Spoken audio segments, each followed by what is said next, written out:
The euphoric joy from Dr. John Forsyth was palpable. Freshly divorced, the 49-year-old father of 7 had recently found love again and proposed to his new partner. Life seemed to be on the upswing as he enthusiastically embarked on a cryptocurrency venture alongside his brother. However, this idyllic scene was to be cruelly disrupted. Mere 3 days after his proposal, Forsyth exited his hospital shift in the heartland of the Missouri Ozarks, expressing his anticipation to see his fiancée soon, and this was the last time Forsyth was seen or heard from. 9 excruciating days of frantic searching came to a devastating conclusion on May 30th, when a kayaker discovered Forsyth's lifeless body floating in an Arkansas lake. An ominous precursor to this discovery was the finding of his car, unlocked and abandoned at a nearby aquatic center. Forsyth's personal belongings included his passport, wallet, 2 cell phones, laptop, and RV keys, all left undisturbed in the vehicle.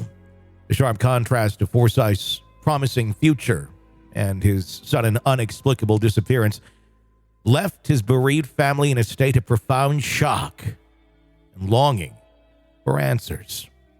Forsyth's last recorded movements were captured on the morning of May 21st upon concluding a shift at Mercy Hospital in Cassville, scheduled a secluded town that's deep within the Missouri Ozarks. Forsyth reached out to his fiancée. His text message, full of promise and plans, abruptly ceased, and he was later seen heading towards his RV that he often used for resting between shifts. The silence following these moments was deafening. Forsyth was known for his unyielding commitment to his profession, was later sighted on a surveillance video around 7:15 a.m. driving his black Infiniti into the parking lot of the Cassville Aquatic Center. The video also captured a white SUV pulling up near Forsyth's car, sparking some intrigue. However, after a few minutes, Forsyth was seen walking away from his car, and then his trail went cold. The alarm bell started to ring when Forsyth failed to turn up for his next shift. Been a beacon of reliability, his absence deeply alarming. For the entirety of his 15-year tenure at Mercy Hospital, Forsyth had never once skipped a shift. His colleagues, recognizing this discrepancy, reported him missing to the Cassville Police Department. In the days following his disappearance, a broad search operation was launched. Multiple law enforcement agencies, including the Missouri State Highway Patrol, conducted comprehensive searches covering a radius of 9 miles around the park. Despite the use of thermal imaging drones and canine dogs, no clues were found regarding Forsyth's whereabouts. Parallelly, Forsyth's family created a Facebook page titled Find Dr. John Forsyth to raise awareness and seek help from the public. As the search stretched on, rumors and speculation began to swirl. Did Forsyth's recent divorce or the new cryptocurrency business hold any clues to this disappearance? Forsyth had been court-ordered to pay nearly $20,000 in child support and alimony to his ex following his divorce, but his brother, Richard, dismissed financial difficulties as a possible cause. He also dismissed speculation linking his disappearance to the cryptocurrency business, despite acknowledging that an overseas associate had previously threatened revenge. The ordeal took a tragic climax on May 30th when a kayaker found Forsyth's body in a lake in Benton County in northwest Arkansas. Richard confirmed the heartbreaking news via a Facebook post. The cause of death, seemingly a gunshot wound, added another layer of mystery to this already baffling case of Dr. John Forsyth's abrupt disappearance and death. As the investigations continue, his grieving family and the community hold on to hope for clarity and closure, yearning to understand the circumstances surrounding this sudden cataclysmic shift in the life of Dr. John Forsyth. This is a very interesting story. I started hearing about it the other day. My fiance pointed it out, and my first reaction was, I think I've seen him before as a doctor. Oh, boy. Because I'm in Benton County in northwest Arkansas where they found the body, and I don't know where they found the body yet, but I have some suspicions as to the park that they're talking about in the aquatic center. I'm going to look into that.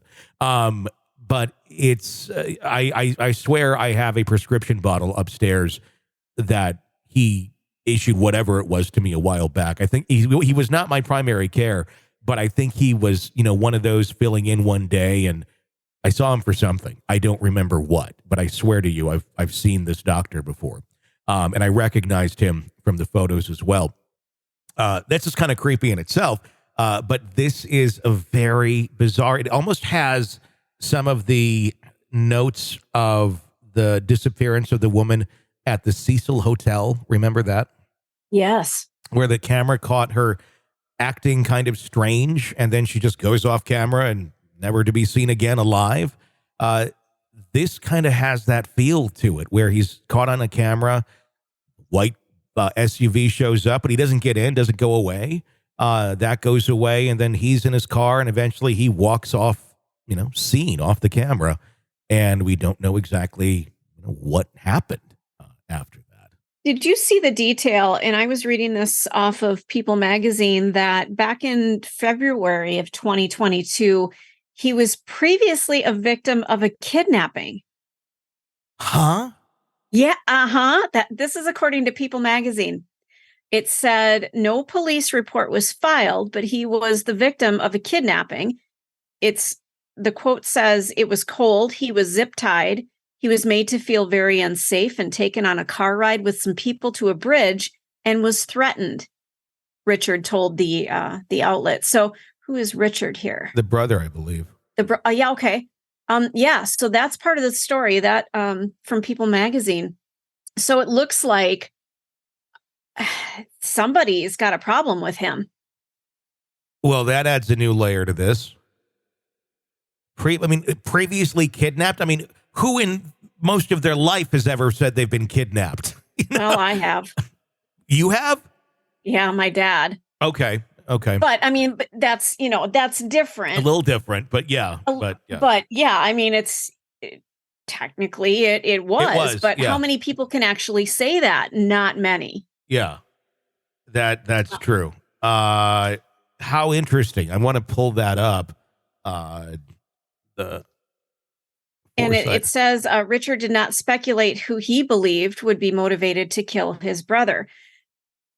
But boy, and no charges filed, no police report filed. What the hell's that about? That doesn't make a lot of sense. Sense. If you were kidnapped, why would you not be? It's not like it's a misunderstanding. Yeah, that's interesting. So something is really a miss here, big time. Something is definitely amiss here. And they don't believe that the death looked like foul play either with the gunshot. I mean, I don't know how that wouldn't possibly, unless you're just assuming it was a suicide, but he didn't seem to have any reason. He seemed very happy. Everyone said he had just gotten engaged. It was kind of like, it was a good point. I get it. I've been divorced, and then you get engaged and life is back on track, and it's a good time. It's not time that you're going to go and off yourself. But again, who knows what else is going on in the background. But he doesn't seem to have, the people in his life aren't saying that he's been fighting demons, or he did go through a divorce, and that can create some demons in your head. Yeah. But they're not saying that he ever suffered from depression. If he had this dark cloud following him, and maybe one day the cloud really got dark. But that's not what this sounds like. The morning he was texting his fiance, he said, I'll see you later. Or it doesn't add up.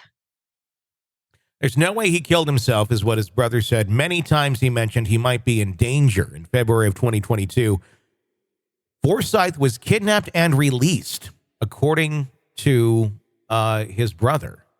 It was cold. He was zip-tied. He was made to feel very unsafe and taken on a car ride with some people to a bridge, and he was threatened. Exactly what you just said. Yeah, and see, that to me, there's a problem here. This guy was targeted. There's some people who had an issue with him for whatever reason. What was it, medical? That maybe he misdiagnosed something, or he wouldn't give somebody medication for something, or was it the cryptocurrency, or was it the divorce? But to me, it sounds like there's something else that's not being discussed here. There's going to be some layers to this. I'd really like to know more about why he did not report that. Yeah. See if you can get an interview with Richard. That's your assignment. From this episode. I'm on it. There's a way to look him up. Because he spoke with Fox News and some other outlets. I'm sure there's a way we could find him. But that would be rather interesting. Wow. So that puts a whole new level on this of what possibly could have happened. It could be interesting to know why or what he was mixed up in that somebody decided to try and kidnap him. I would absolutely bizarre. That happened last year, right? Yeah, 22. So not long ago. So if somebody is angry enough to kidnap you in February of 2022 and it's not resolved, I don't know. This is going to be an interesting one to keep an eye on. Horrible, horrible story, and very sad to see that they found him dead in the lake.